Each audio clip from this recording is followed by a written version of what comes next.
बहुत समय पहले जब बिहार की भूमि पर ज्ञान, संस्कृति और समृद्धि की खुशबू फैली हुई थी, तो दुनिया के कई हिस्सों से यात्री इस अद्भुत प्रदेश की ओर आकर्षित हो रहे थे।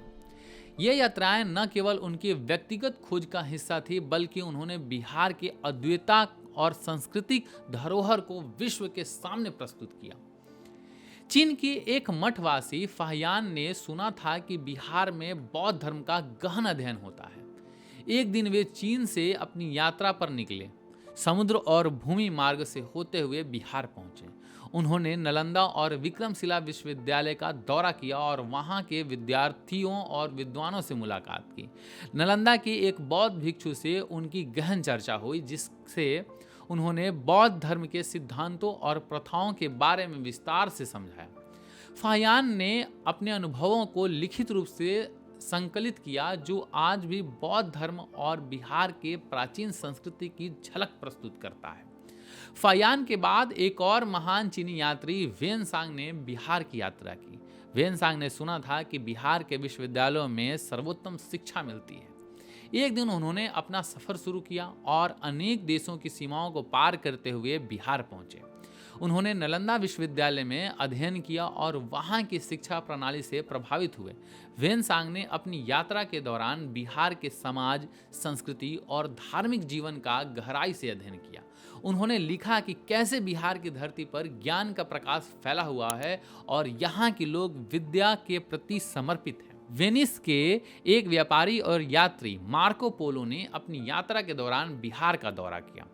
एक दिन वे बिहार के पटना शहर पहुंचे, जो उस समय व्यापार का महत्वपूर्ण केंद्र था।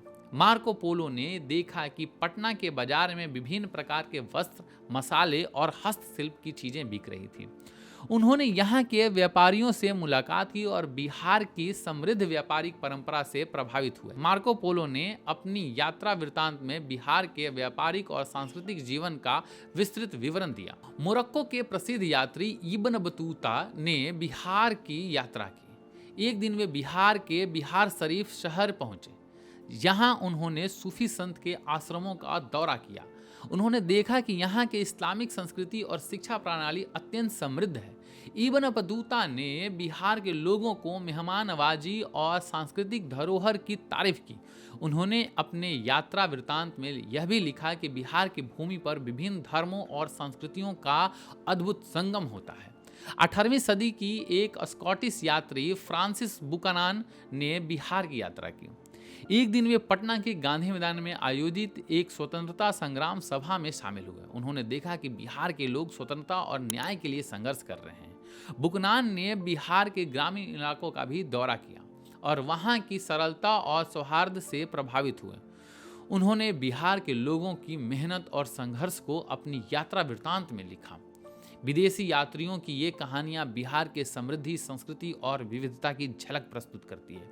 इन यात्राओं ने न केवल बिहार को विश्व पटल पर स्थापित किया, बल्कि यहाँ के लोगों की आत्मा और संघर्ष को भी उजागर किया। बिहार की भूमि ने इन यात्रियों को ज्ञान, अनुभव और प्रेरणा दी, जो आज भी उनके वृत्तांतों में जीवित हैं। यह कहानी हमें बताती है कि बिहार की धरती पर कितनी गहराई और विविधता है। सदियों से लोगों को आकर्षित करती रही है और आगे भी करती रहेगी। जय बिहार, समृद्ध बिहार, और आप देखते रहें द ग्रेट बिहार।